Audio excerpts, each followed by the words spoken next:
Good morning everybody. Welcome to my channel Vijayalakshmi.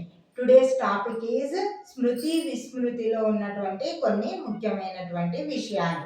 Amnesia first one.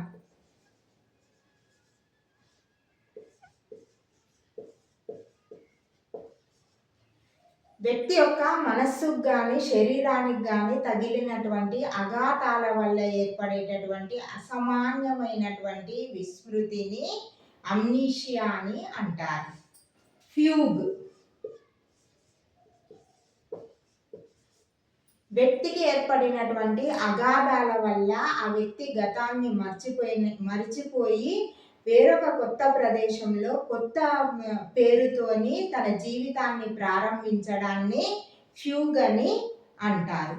శబ్ద ప్రమాణం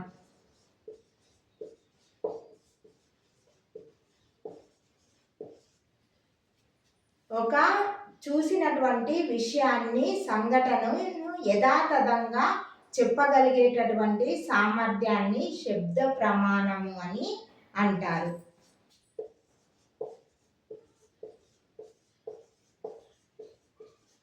Zeigarnik ప్రభావం. Zeigarnik అనేటువంటి Russia దేశపు మానసిక శాస్త్రజ్ఞురాలు ఏమని చెప్పిండ్రు అంటే, మనము ఒక విషయాన్ని సగంగా నేర్చుకోవడం కంటే సంపూర్ణంగా నేర్చుకున్నప్పుడే అది అవగాహన అనేటువంటిది ఎక్కువ అవుతుందని, ఎక్కువ రోజులు స్మృతిలో ఉంటుందని తెలియజేయడం జరిగింది. Next, deja vu.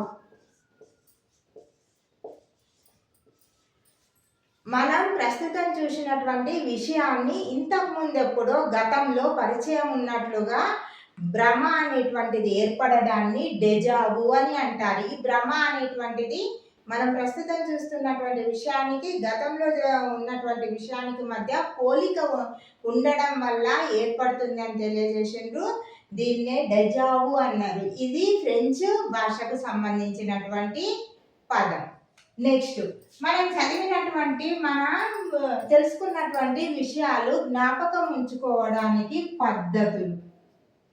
జ్ఞాపకం ఉంచుకోవడానికి పద్ధతులు. 1, కొండ గుర్తులు.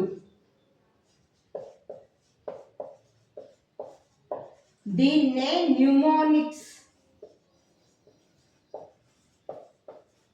అని అంటారు. మనం నేర్చుకున్నటువంటి విషయాన్ని గుర్తుంచుకోవడానికి ఉపయోగపడేటటువంటి ఒక యుక్తి ఈ కొండ గుర్తులు లేదా న్యూమోనిక్స్ అనేటువంటిది. ఉదాహరణకు మన పద్యాల్లో పద గణన అనేటువంటిది చేసేటప్పుడు యమాత రాజబాణ సలగం అనేటువంటి కొండ గుర్తును వాడడం అనేటువంటిది జరుగుతుంది.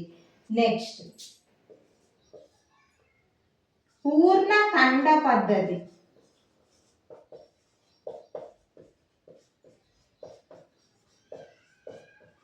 ఒక విషయాన్ని పూర్ణంగా అంటే ఒక పద్యాన్ని నేర్చుకున్నప్పుడు 4 పాదాలను ఒకేసారి నేర్చుకున్నట్లయితే పూర్ణ పద్ధతి అని అంటారు.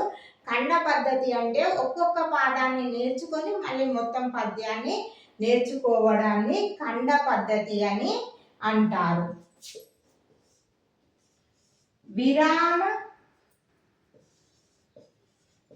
నిర్విరామ పద్ధతి.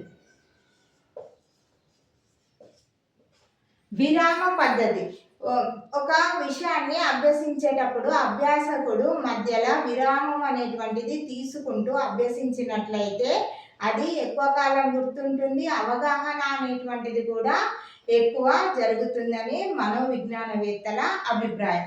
నిర్విరామ పద్ధతి అంటే ఒక విషయాన్ని విరామం లేకుండా అభ్యసించడం. నా వీడియో కనుక నచ్చినట్లయితే నా వీడియోని లైక్ చేయండి, షేర్ చేయండి, నా ఛానల్ని సబ్స్క్రైబ్ చేసుకోండి. మీరు ఇచ్చే లైకుల వల్ల ఈ వీడియో ఇంకొందరికి అందే అవకాశం ఉంటుంది. Thank you for watching.